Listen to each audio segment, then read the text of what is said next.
बेहिसी का दौर है और इसमें शैतान का पूरा ज़ोर है। किसी को माँ क्या याद, बाप क्या याद, हाँ पैसा याद है, माल याद है। हम पैसा देख के बात करते हैं, हम माल देख के बात करते हैं, और हम पानी देख के बात करते हैं और पासा देख के बात करते हैं। ये नहीं देखते कि रब किधर है, रब के मुसबा किधर हैं। ये देखते हैं कि ज़ाहरी शान व शौकत किसके पास है, दुनियावी इज़्ज़त किसके पास है। हलाल हराम कर लेता है, दो नंबरी कर लेता है, फंसे हुए तो निकलवा लेगा, दुनियावी एतबार से हमारा काम आएगा। दूसरे को नहीं देखना कि रब उसके साथ है या नहीं, बस बाबा ही नज़र आता है, नोट नज़र आता है, दुनियावी ताल्लुक़ात हमारे सामने रहती हैं। बदकिस्मती से ख़त्म भी ऐसी सूरत हाल पाई जाती है कि कौन है जो अल्लाह के लिए आया है, अल्लाह के महबूब के लिए आया है। कौन इसलिए आया कि मेरे भाई को दर्द हुआ, किसी का बेटा किसी का बाप है, किसी का दाया किसी का चचा है, किसी का कोई ताल्लुक़ है, और उसके लिए दुआ करेंगे तो हमारा भी बेड़ा पार हो जाएगा, उसका भी हो जाएगा, और कितनों के ज़ख़म पे मरहम भी लग जाएगी, कितनों का दिल जो है वो मज़बूत हो जाएगा। तो रब की कितनी रज़ा नसीब होगी, कितनी खुशनुदी नसीब होगी। वो खुश नसीब हैं जिनको ये सोच नसीब है, जिस पे ये करम है, जिस पे ये फ़ज़ल है कि जो अल्लाह के लिए आता है और रिश्तेदारी भी इसलिए निभाता है कि अल्लाह का हुक्म है। वो माँ की भी इताअत इसलिए करता है कि अल्लाह का हुक्म है, और वो बाप की भी इताअत इसलिए करता है कि अल्लाह का हुक्म है। बड़े भाइयों का अदब वो इसलिए करता है कि अल्लाह का हुक्म है, और बड़े भाई छोटों से शफ़क़त करते हैं, उनके हुकूक़ हैं, वो भी समझते हैं अल्लाह का हुक्म है। अल्लाह की इताअत, अल्लाह की फरमाबरदारी के लिए जो आता है वो बहुत कुछ पाता है।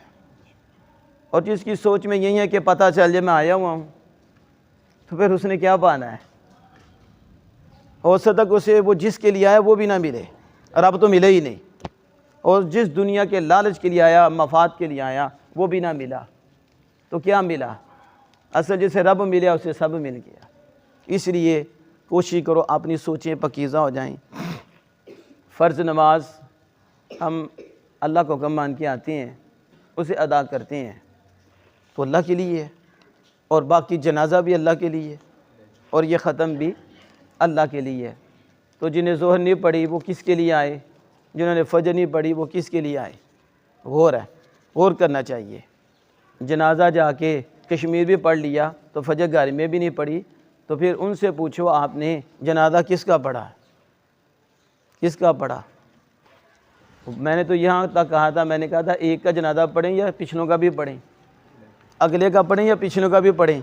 जो पढ़ के नहीं आए नमाज, ना वो फ़र्ज़ था, जो फ़र्ज़ था वो तो छोड़ दिया, वो फ़र्ज़ किफ़ाया था, कोई भी पढ़ ले उसकी तरफ से अदा हो गया। लेकिन कश्मीर जाकर फ़र्ज़ अदा कर लेना, फ़र्ज़ किफ़ाया, और फ़र्ज़ ऐन घर में अदा ना करना, तो फिर ये सवाल है कि किसके लिए हम इबादत करते हैं, किसके लिए हम निकलते हैं। कोई हैसियत नहीं उस अमल की जिसके अंदर खुलूस नहीं है, जिसके अंदर इखलास नहीं है। रियाकारी के अमल की अल्लाह के यहाँ कोई हैसियत नहीं। सारी तौर पर वो अमल नज़र आता है, हकीकत में कुछ भी नहीं। जैसे बाहर बड़ा हुस्न है, बड़ा चमकीला, बड़ी चमक है, लेकिन अंदर से खोखला है, अंदर कुछ नहीं है। इसी तरह ज़ाती तौर पे उसका अमल तो नज़र आता है लेकिन अंदर इखलास नहीं, तो अल्लाह के यहाँ कुछ भी नहीं, उसकी कोई कदर नहीं। उसी अमल की कदर है जिस अमल में इखलास है, जिस अमल में अल्लाह की रज़ा है, जन्नत की तलब है, सवाब के लिए, अल्लाह की रज़ा के लिए अच्छी नियत हों, उस अमल की अल्लाह के यहाँ हैसियत है, उसी पे सवाब मिलेगा। और जितनी नीयत पकीज़ा हो, जितना इखलास ज़्यादा हो, अल्लाह अज़्ज़ व जल उस पर उतना ही अजर ज़्यादा अता फरमाता है। अब ये है कि मोतरी बंदे बैठे हैं, तो एक अमल है आप सबका, अब आप सब की सोचें हैं, किसी की सोच दूसरे से ज़्यादा पकीज़ा होगी, किसी की उससे ज़्यादा पकीज़ा होगी, अमल एक ही है। आप भी सुन रही हैं, सारे सुन रहे हैं, अब पता नहीं कौन किस नीयत से सुन रहा है, अल्लाह की रज़ा के लिए सुन रहा है या मजबूर हो के बैठा हुआ है कि ये बंद करें और हम जाएं, तो वो मजबूर हो के बैठा है। किसी की तो जो इधर है, किसी की उधर है, कोई बिल्कुल ही डूबा हुआ है कि अल्लाह अज़्ज़ व जल का पैगाम दे रहे हैं, अल्लाह अज़्ज़ व जल की बात कर रहे हैं। अब उसकी नीयत है तो जो आपकी नीयत होगी और जितनी पकीज़ा होगी, अमल एक होगा लेकिन सवाब सबका मुख्तलिफ होगा। सवाब यानी कुरान पढ़े हैं, सारे पढ़े हैं, लेकिन सवाब बराबर का नहीं। नमाज पढ़े हैं, सारे पढ़े हैं, सवाब बराबर का नहीं। सवाब बराबर का क्यों नहीं? अमल तो एक है, सवाब क्यों बराबर का नहीं? इसलिए नियत बराबर नहीं है। किसी की नीयत पता नहीं कैसी है, किसी की कैसी है, किसी की कैसी है। इसलिए ये सिर्फ नहीं है कि 10 नेकियां मिलेंगी और 700 नेकियां मिलेंगी, 700 से भी ज़्यादा मिलेंगी, लेकिन वो बंदे की नीयत पर डिपेंड करती है। जितनी नीयत पकीज़ा होगी, अल्लाह अज़्ज़ व जल उतनी रहमत की छींटे उन्हें मारेगा, उतना ही करम फरमाएगा। इसलिए आप कोशिश करो कि अपनी नीयत को पकीज़ा करो। ख़त्म पे आओ, जहाँ भी जाओ आपकी नीयत ये होनी चाहिए अल्लाह और उसके रसूल राज़ी हो जाएं। मेरे रिलेटिव हैं, अल्लाह का हुक्म है, ये औलिया हैं, इनकी खिदमत करने पर रब राज़ी होता है। ये वालिदैन हैं, इनकी खिदमत करने पर रब राज़ी होता है। ये उलमा हैं, ये हुफ़ाज़ हैं, इनकी खिदमत करने पर रब राज़ी होता है। ये बहन भाई हैं, इनकी खिदमत करने पर ज़्यादा सवाब मिलता है। मेरे रिश्तेदार भी हैं, और अल्लाह की राह में खर्च करना ये अल्लाह का हुक्म है, ये भी अल्लाह का हुक्म है, इसे ज़्यादा नसीब होगा। लेकिन एक अमल में मुख्तलिफ नियत हो जाती हैं, पकीज़ा नियतें होती हैं, और ये सारी खुलूस हैं, सारी खालिस हैं। तो जब इस नियत से आएगा तो थोड़े दिन ही अमल करेगा तो देखना दिल की धरती किस तरह रोशन होती है। आज हम कितनी नमाज़ें पढ़ लेते हैं, कितने अमल करते हैं, फिर भी चेंजिंग नहीं आती। फिर सवाल है चेंजिंग क्यों नहीं आती? हम गाली गलौज से क्यों नहीं बचते? हम फ्रॉड से क्यों नहीं बचते? रब के हुजूर झुक के भी हम फ्रॉड करते हैं, 5 वक्त हम नमाज़ पढ़ते हैं फिर भी झूठ बोलते हैं। ऐसा है कि नहीं? आप देखें, आप सारे समझते हैं कि बंदा 40 साल तक नमाज़ पढ़े और 5 वक्त का नमाजी हो, फिर फ्राडिया हो, फिर उसकी आंखें गंदी हों, फिर उसकी समात ठीक ना हो, उसकी ज़ुबान गलत हो, फिर भी वो 2 नंबरी करे, फिर भी वो बाज ना आए, तो उससे पूछो कौन सी नमाज़ पढ़ती हो? नमाज तो बेहयाई से रोकती है। इन्ना सलात तन्हा अनिल फ़हशाइ वल मुनकर, अल्लाह पाक फरमा रहा है कि नमाज बेहयाई से रोकती है, नमाज बुरे कामों से रोकती है। इसमें शक करने वाला भी काफिर हो जाएगा कि अल्लाह का फरमान है। तो नमाज तो रोकती है, तुम्हें क्यों नहीं रोकती? 50 साल नमाजें पढ़ी, आज भी फरार से बात नहीं आता, ज़मीन गसब करने से बात नहीं आता, अभी भी तुम्हारे आंखों के आगे दुनिया है और रब के हाँ हुजूर झुके तो फिर झुका ना रहे। फिर सवाल है कि वजह क्या है? फिर जवाब मिलेगा, तूने नमाज उसके लिए पढ़ी है या उसके लिए नहीं पढ़ी, या पढ़ी है तो दिल कहीं और है, दिल तेरा खालिक कायनात की तरफ नहीं, खुशू व खुजू की दौलत नसीब नहीं हुई, गफलत में नमाज पढ़ ली गई, या नीयत ठीक नहीं, नीयत भी ठीक है तो गफलत में पढ़ रहा है, या फिर उसके फ़राइज़, उसकी शराइत, उसके आदाब, उसमें कमी है जिसकी वजह से तुम्हें वो नमाज नसीब नहीं हो रही। और अगर नीयत ठीक हो जाए, तेरी दिल की तवज्जो खालिक कायनात की तरफ चली जाए और तू खड़ा हो तो तसव्वुर हो कि मैं अल्लाह की इबादत कर रहा हूँ, वो मुझे देख रहा है और मैं उसके हुजूर खड़ा हूँ, और फिर यूं खड़ा हो के नमाज पढ़े, चंद दिन नमाज पढ़ेगा, झूठ भी छूट जाएगा, फराड भी छूट जाएगा, उसे वो नमाज नसीब होगी जिसके मुतालिक खालिक कायनात में फरमाया इन्ना सलात तन्हा अनिल फ़हशाइ वल मुनकर। और जिन्हें वो नमाज नसीब हुई है ना, वो पढ़ते यहाँ हैं, कायम उनकी घर होती है, कायम उनकी बाजार में होती है। उन्हें जहाँ देखोगे आपको नजर आएगा ये वो बंदा है, सिर्फ नमाज पढ़ने वाला नहीं है, नमाज कायम करने वाला है। इसलिए हज़रात मोहतरम, ये जो मैं मुख्तसर सी बात आपके सामने रख रहा हूँ, नियत पे रख रहा हूँ। किस पे?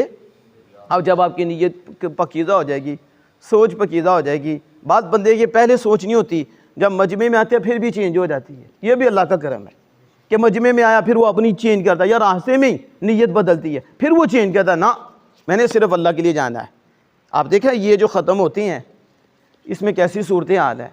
बाद लोगों की नज़र होती है कि रखा क्या है, फ्रूट कितना है, कुछ छोटा गोश्त पका है, अब बताओ ये किस लिए आया था? कमीने तो छोटे गोश्त के लिए आया था, अगले का बाप चला गया तो ये छोटा गोश्त नज़र आता, तो मोमिन है।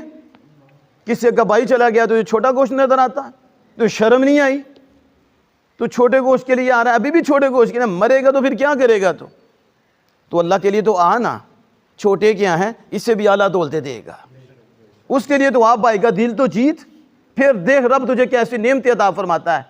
जो भाई का दिल जीत जाता है रब उस पर राज़ी हो जाता है। देखो ना, सूफिया क्या कहते हैं? सूफिया कहते हैं मखलूक का दिल जीत लो। किसका दिल जीतो? वो कहते हैं ये हज अकबरस्त, मखलूक का दिल जीतना हज अकबर है। क्या है? शरीयत के अंदर रहकर मखलूक का दिल जीतना क्या हज अकबर। आज मुझ समेत बताओ, मखलूक तो मखलूक है, हम तो बाप का दिल नहीं जीत सकते, हम तो माँ का दिल नहीं जीत सकते। हमारा तो ये हाल है कि हम अब्बा जी को भी नहीं बख्शते, हम तो अम्मा जी को भी नहीं बख्शते। दिल किसका जीतना है? यहाँ तो मखलूक का दिल है। और सूफिया को पढ़ के देखो, सूफिया की ज़िंदगी पढ़ो तो आपको दो चीज़ों में नज़र आएगी, एक बेज़रर और दूसरी नफ़ा बख्श। सूफ़ी से तकलीफ़ नहीं होती, वली से किसी को तकलीफ़ नहीं होती, वो बेज़रर होता है और फिर नफ़ा बख्श होता है। एक तो वो तकलीफ़ नहीं देता, वो सताता नहीं, दूसरा ये होता है कि उससे नफ़ा ही मिलता है, वो नफ़ा ही देता है। इसे वली कहते हैं, इसे सूफ़ी कहते हैं। सूफ़ी को पैसे कमाने वाले को नहीं कहते, कोई जेब भरने वाले को नहीं कहते, कोई नजराने लेने वाले को नहीं कहते। बड़ा आस्थाना बना लिया तो उसे सूफ़ी नहीं कहते, बहुत बड़ा बना लिया और पुजारों रख ली, ये सिस्टम रख लिए, इसे सूफ़ी नहीं कहते। सूफ़ी वो होता है जो आमिना के लाल के किरदार में फना हो चुका होता है और उसके पास बैठने वाले को खुदा याद आ जाता है। वो नोटों की तरफ तवज्जो नहीं रखता, उसकी तवज्जो खालिक कायनात की तरफ होती है।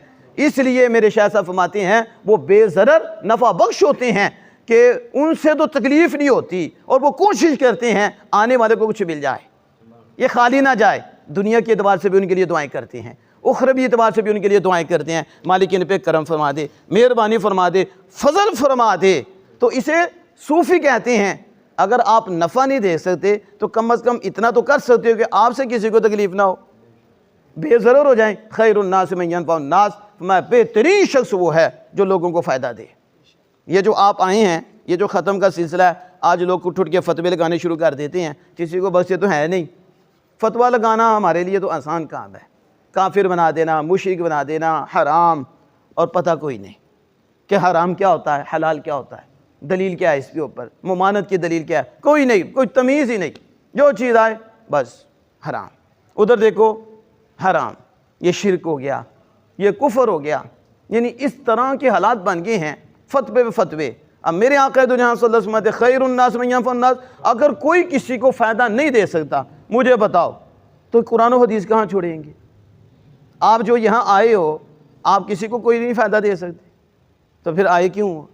अगर आपकी दुआ ही फ़ायदा नहीं दे सकती, आपका ये अमल फ़ायदा नहीं दे सकता, तो कोई आप बेवकूफ़ 2-2 घंटे देते हो, फिर पैसा भी लगाते हो, इतना पैसा वक्त भी अपना छोड़ के आते हो, ऐसे आ जाते हो। ऐसे नहीं आते, आपको पता है कि इस पे आमिना के लाल की ज़ुबान भी सादिक है, अल्लाह का कलाम भी सादिक है कि भाई भाई को फ़ायदा देता है। वली तो वली है। खैरुन्नास मन यनफ़उन्नास, मैं बेहतरीन शख्स वो है जो लोगों को फ़ायदा दे। उलमा क्यों ऊँचे हैं? उलमा लोगों को फ़ायदा देते हैं। उलमा वो दौलत देते हैं जो आपको किसी और से नहीं मिलेगी। उलमा से वो दौलत मिलती है कि बंदे का टूटा हुआ रिश्ता खालिक कायनात से जुड़ जाता है। हदायत की दौलत उलमा देते हैं, ये ईमान की दौलत उलमा से मिलती है आपको। बल्कि जो सखावत करते हैं ना, वो सखी भी तब बनते हैं जब उलमा बताते हैं। उलमा जब बताते हैं अल्लाह इतना राज़ी होता है। अल्लाह के महबूब ने ये फरमाया, सखी के मुतल्लिक़ ये फरमाया, सखी की ये शान है, लोगों को नवाजने वाले की ये शान है, जो लोगों के कंधे बनते हैं उनकी ये शान है। तो जब वो देखते हैं कि रब मखलूक की खिदमत करने वाले से इतना राज़ी होता है तो उनमें जज्बा पैदा होता है, तो वो सखी बन जाती हैं। तो नमाजी बने तो उलमा से, मोमिन पक्का बने तो उलमा से, सखी बने तो उलमा से, बादब बने तो उलमा से, उलामे मुस्तफा बने तो उलमा से, उसे दुनियावी दौलत भी मिले तो उलमा से, उसे उखरवी दौलत मिले तो उलमा से। तो उलमा से बड़ा कौन है जो मखलूक को फ़ायदा देने वाला है? खैरुन्नास मन यनफ़उन्नास, तो बेहतरीन शख्स वो है जो लोगों को फ़ायदा दे। ये आप जो बैठे हो, आप दुआ करोगे तो फ़ायदा होगा, अगर आप खाओगे तो इस साले सवाब के लिए उनको इसका अजर दिया जाएगा, फ़ायदा होगा। तो ये कहना कि कोई फ़ायदा नहीं दे सकता, हमने कहा तुम कुरान से दूर हो, हदीस से दूर हो। यहाँ तो हुजूर फरमा रहे हैं बेहतरीन शख्स है जो लोगों को फ़ायदा दे। अगर कोई दे नहीं सकता तो हुजूर क्यों फरमा रही कि बेहतरीन शख्स है जो लोगों को फ़ायदा दे? और हुजूर फरमा रहे हैं फ़राइज़ अमाल के बाद बेहतर अमल लोगों का दिल राज़ी करना है। क्या करना? दिल को खुश करना। इसमें यह नहीं है कि वो ज़िंदा है तो फिर ही फ़ायदा दे सकती हैं और दुनिया से चलेगा फिर नहीं ना। या आमिना के लाल के ग़ुलाम है, मरने के बाद तल्लुक़ ख़त्म नहीं होता, काफिर का ख़त्म होता है, मोमिन का कायम रहता है। यहाँ से वहाँ फ़ायदा पहुँचता है, वहाँ से यहाँ फ़ायदा पहुँचता है, दोनों ही एक दूसरे को फ़ायदा देते हैं। और इस पे भी कुरान और हदीस शाहिद है। तो जो मैं बात कर रहा था कि ये मखलूक को फ़ायदा देना, और ये सारा सिस्टम क्या है, फ़ायदा देने के लिए है। आप उसे समझते हैं कि हमारा भाई है, आपके दिल में ये जज्बा है, आपके दिल में ये हमदर्दी है, ये बहुत बड़ी दौलत है। और इस हमदर्दी से जब आप दुआ करते हो, अल्लाह उसे उतना नहीं देता जितना आपको दे देता है। क्यों देता है? आप अपनी ज़ात के लिए नहीं कर रहे, बल्कि किसी के लिए कर रहे हैं। तो जो किसी का सोचता है, रब उसे बहुत देता है। एक बात करके मैं बात को तब करता हूँ। अल्लामा साहब बैठे हैं, चंद मिनट आपका भी बयान हम सुनेंगे, तवज्जो से समाअत फरमाएं। हमारे शाह साहब फरमाते हैं, आप सुकून चाहते हैं, आप में से कोई ऐसा है जो सुकून नहीं चाहता? सारे चाहते हैं, सारे चाहते हैं सुकून मिले, इत्मीनान मिले। तो हमारे शाह साहब फरमाते हैं, फिर लोगों को दबो। समझ आइए कि नहीं? सुकून चाहिए तो सुकून दबो। और जब किसी की रहनुमाई करते हो आपको ज़्यादा मिलता है। अगर मैं खुद अमल करूँ तो मुझे इतना सवाब नहीं मिलेगा, अगर वो आपको भी दावत दूँ तो मुझे ज़्यादा मिलेगा कि नहीं? एक तो मैं नबी अकरम सल्लल्लाहु अलैहि वसल्लम का तरीका अपनाऊँगा, दावत दीन दूँगा, फिर अमल करेंगे तो मुझे ज़्यादा सवाब मिलेगा। क्यों? आपकी सोची है। तो जब सोचने पे मिलता है और कहने पे और मिलता है, एक है मखलूक की सोच, इस पे रब देता है। फिर जब वो बोल के कहता है, उसकी रहनुमाई करता है या कंधा हाथ से करता है, अल्लाह उसे ज़्यादा देता है। तो मेरे शाह साहब फरमाते हैं कि अगर तू चाहता है सुकून तो फिर सुकून दे, तो ज़्यादा चाहता तो ज़्यादा दे। एक नेकी करे तो 10 मिलती हैं, तो भाई से करे। तो जब उसे सुकून देगा तो तुझे ज़्यादा सुकून मिलेगा। आज इन्हें सुकून नहीं ना, जो कोठियों में है, बंगलों में है, और सर्दियों में हीटरिंग का सारा सिस्टम है उनके अंदर, और गर्मियों में एसी का सारा सिस्टम है, कहीं से गर्मी नहीं आएगी, सर्दियों में कहीं से ठंड नहीं आएगी, फिर भी उसे सुकून क्यों नहीं? सुकून इस चीज़ का नाम तो नहीं है कि हीटिंग पूरी कर लो, वो जिस्म को आराम तो मिल रहा है, ये अंदर का जो वो परिंदा है और जो रूह है वो तड़प रही है। उसे क्या चाहिए? उसे एसी नहीं चाहिए, उसे हीटर नहीं चाहिए, उसे खालिक कायनात का जिक्र चाहिए, उसे आमिना के लाल का जिक्र चाहिए, अल्लाह की इताअत का नूर चाहिए, अल्लाह की फरमा बरदारी का नूर चाहिए। तुम्हारी रूह बर्गर से उसे सुकून नहीं मिलता, तुम्हारी रूह को ये पेप्सियों से सुकून नहीं मिलता, तुम्हारी रूह को लोगों पे मालों पे कब्जा करके सुकून नहीं मिलता। इस रूह को सुकून मिलता है तो आमिना के लाल के जिक्र से मिलता है। इस रूह को सुकून मिलता है तो इताअत से मिलता है। ये रूह बर्गर नहीं खाती, इसे जिक्र की दौलत चाहिए, इसे इताअत की दौलत चाहिए। तो जब तुम किसी से उसने सुलूक करते हो और उसको फ़ायदा देते हो, अल्लाह का बंदा समझते हुए, अल्लाह की रज़ा के लिए जब करते हो ना, तो अल्लाह अज़्ज़ व जल तुम्हें क्या देता है? तुम उसकी सोचते हो, अल्लाह अज़्ज़ व जल दिल का सुकून अता फरमा देता है, दिल का चैन अता फरमा देता है। हमारे पास जो फुटपाथ हैं, इधर आप बाहर देखें तो गर्मियों में भी आपने देखा होगा, या सर्दियों में भी देखा होगा कि बंदे के कपड़े भी पूरे नहीं होते और वो आराम से सोया होता है। बात के देखा होगा, मक्खियाँ भी बैठी होंगी, फिर भी सोया होगा। कभी उससे उठा के पूछो, यार बंदे दे बंगले भी ने, कोठियाँ भी ने, पुजारो भी है, तो फिर भी उन्हें सुकून कोई नहीं, फक्के मारदा, गोलियां खांदा है, फिर जाके उन्हें नींद आती है। तो तेनों किस तरह नींद आ गई है? धुप विच या सर्दियों में ठंड के अंदर, कपड़े भी पूरे नहीं, चादर भी नहीं। तो हो सकता वो जवाब दे, मैंने किसी का दिल नहीं दुखाया, मैंने किसी को सताया नहीं, अगरचे नंगा हूँ, रब ने सुकून की दौलत दे दी है। किसकी दौलत दी है? तो अब मेरे शाह साहब फरमाते हैं, ये जो देखो खाना आगे पड़ा हुआ है, फ्रूट आगे पड़े हुए हैं, बताओ जब खाएंगे आराम मिलेगा कि नहीं? बोलो, मिलेगा कि नहीं? मुझे कोई दबाए तो मुझे राहत मिलेगी कि नहीं? मिलेगी ना। लेकिन ज़रूरी नहीं कि अंदर का जो परिंदा है उसे भी सुकून मिले। लेकिन खिदमत, हमारे शाह साहब एक जुमले में बात मुकम्मल करते हैं, और अल्लाह का फजल है कि पीर तरीक़त हज़रत अल्लामा अब्दुल रशीद वैसी साहब, ये तो इधर के भी सारे जानते हैं, शाह साहब भी जानते हैं, भुट्टो साहब भी जानते हैं कि अल्लाह ने कितना आपको नवाजा है। तो फिर वलियों की बात फिर कमाल होती है। अब मेरे पास वक्त नहीं, आप बड़ी कमाल बातें करती हैं, और ज़ाहिर है जो अल्लाह का वली हो जाता है, अल्लाह अज़्ज़ व जल बिन पढ़े भी उन्हें दौलतें देता है, ऐसी इल्का हो जाती हैं चीज़ें। तो आप फरमाते, देखो आप खिदमत करवाते हो, राहत मिलती है, आप खाना खाते हो, राहत मिलती है, एसी के कमरे में होते हो, राहत मिलती है, सर्दी में हीटर का सिस्टम है, आपको राहत मिलती है। लेकिन ये ज़रूरी नहीं कि आपको सुकून भी मिले। हाँ, एक नुस्खा है, वो क्या? खिदमत करवा रहे हो तो राहत मिल रही है, और खिदमत कर रहे हो तो सुकून मिल रहा है।